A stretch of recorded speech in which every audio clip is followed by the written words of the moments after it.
성도 여러분 평안하십니까? 두 친구 운동 말씀과 친구 되기 오늘 그 39번째 날입니다. 오늘 우리가 함께 읽고 묵상할 말씀은 민수기 22장에서 27장까지의 말씀이 되겠습니다. 자, 먼저 22장부터 24장까지인데요. 이 석 장은 함께 묶을 수가 있습니다. 내용은 이런 것이지요. 이스라엘 백성들이 드디어 모압 땅까지 이제 당도하게 됩니다. 200만 명이나 됐으니 얼마나 큰 무리였겠습니까? 그 모습을 본 모압 왕 발락이 두려움을 느낀 나머지 당시에 메소포타미아의 그 유명한 점쟁이 발람을 청하게 되죠. 와서 이스라엘 백성들을 저주해 달라는 그런 요청이었습니다. 이 발람이 참 재미있는 사람인데요. 처음에 사신이 왔을 때는 불응하게 되죠. 그러나 재차 사신이 왔을 때는 그들을 따라 나서게 됩니다.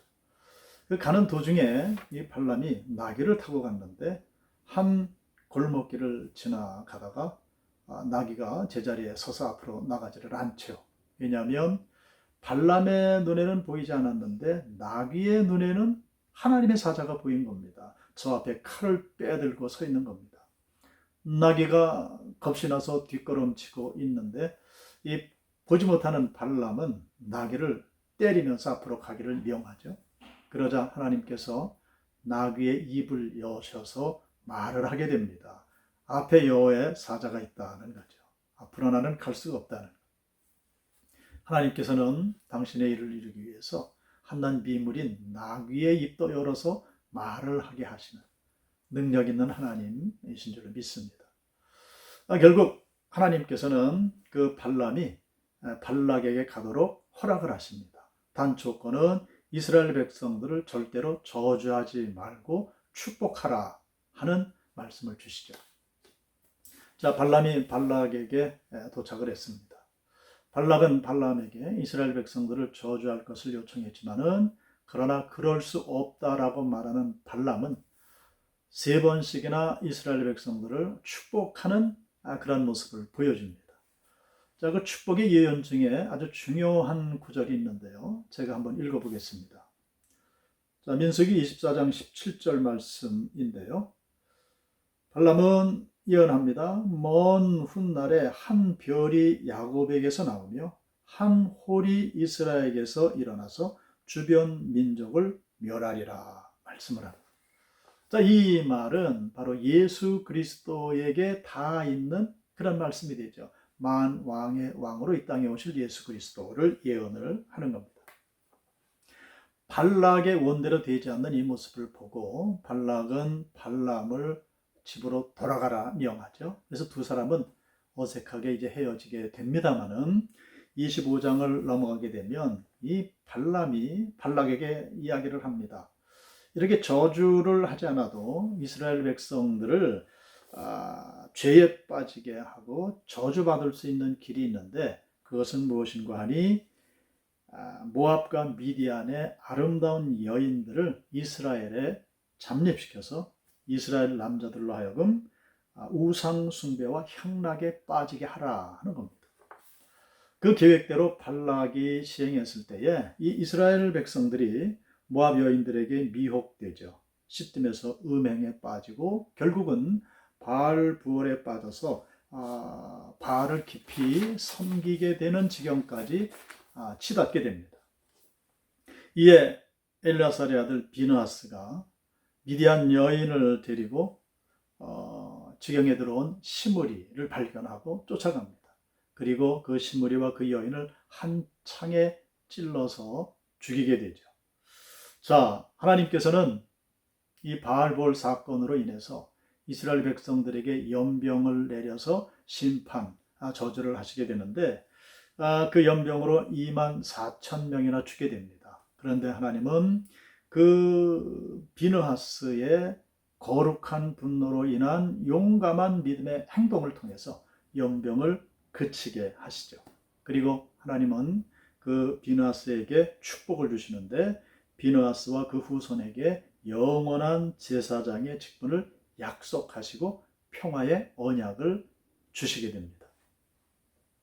자, 26장에 넘어가게 되면 인구조사에 대한 말씀이 있습니다. 이것은 이제 두 번째 인구조사죠.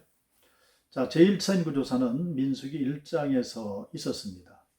자, 민수기 1장에서의 인구조사는 군대에 나가서 전쟁을 할 만한 그 장정을 세는 인구조사였습니다. 그러니까 전쟁과 그리고 어떤 조직을 위한 인구조사였죠. 그런데 민수기 26장에서의 인구조사는 그 성격이 달랐습니다. 그 성격을 민수기 26장 53절은 이렇게 말씀을 하십니다. 이 명수대로 땅을 나눠주어 기업을 삼게 하라 하시는 겁니다. 즉, 두 번째 인구조사는 이제 곧 가나안 땅에 입성하게 될 텐데 가나안 땅에 들어가서 땅을 분배하기 위한 인구조사를 하나님께서 시행하신 겁니다. 자, 그런데 이 두 번째 인구조사의 통계 숫자가 우리의 관심을 끌게 됩니다. 모두 60만 1,730명이 됐습니다. 자, 그런데 민수기 1장에서 인구조사할 때의 그 인원수와 비교할 때 1820명이 감소한 숫자였습니다. 자, 우리가 앞에서 바알부올 사건을 봤는데요. 그 사건 때 하나님께서 진노하셔서 연병이 내리고 죽은 사람이 2만 4천 명이었습니다.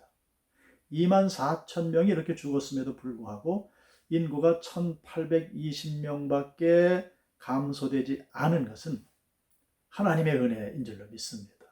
하나님께서 다스리시고 이스라엘 백성들을 축복하신 그런 결과다 하는 그런 말씀입니다. 그리고 이제 27장 넘어오게 되면 특별한 말씀이 있습니다. 슬로보앗의 딸들의 유산 문제에 관한 말씀이 있습니다. 이 슬로보앗의 딸들이 그 모세와 엘르아살과 그리고 온 회중 앞에서 그들의 아버지가 아들 없이 죽게 됐는데 아들이 없다고 하는 것은 이 기업을 물려받을 수 없는, 즉 기업이 사라지는 부당한 일이다라고 나와서 호소를 하게 됩니다. 그렇지요. 집안에 호주가 없다는 말입니다. 그래서 기업을 잃어버리게 생겼다는 겁니다. 모세가 이 문제를 가지고 하나님 앞에 구할 때에 그 딸들에게도 그들이 요구한 대로 땅을 분배해 주라 하시는 그런 명령을 하게 됩니다. 자, 이 사건으로 인해서 아들 없이 죽은 자의 기업을 딸들이 물려받을 수 있도록 그렇게 길을 열어주신 하나님의 귀한 은혜의 모습을 보게 됩니다. 자, 그리고 민수기 27장 12절로 23절의 말씀인데요. 소위 지도력의 위임에 대한 말씀이 있습니다. 즉 모세의 모든 사명이 거의 막바지에 이르렀다는 겁니다. 그래서 하나님께서는 모세 대신에 여호수아를 세워서 이제 가나안에 입성하게 되는 영도자로 세우시는 그런 말씀이 있죠. 근데 이 말씀을 보면 이 모세가 순순히 하나님의 명령대로 손수 여호수아를 백성들과 함께 세워놓고 자기는 뒤로 물러앉을, 즉 은퇴할 그런 준비를 하는 그런 모습을 보게 됩니다.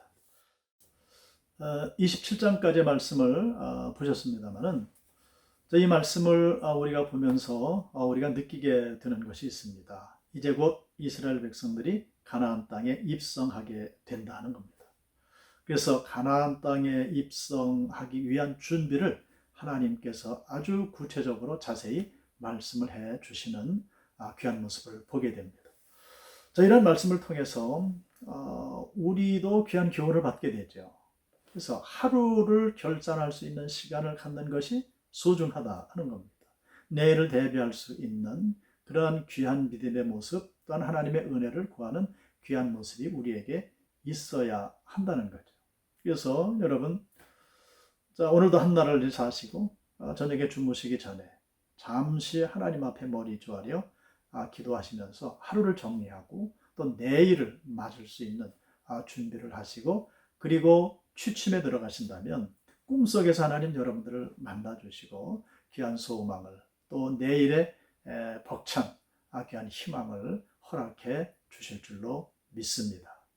기도하겠습니다.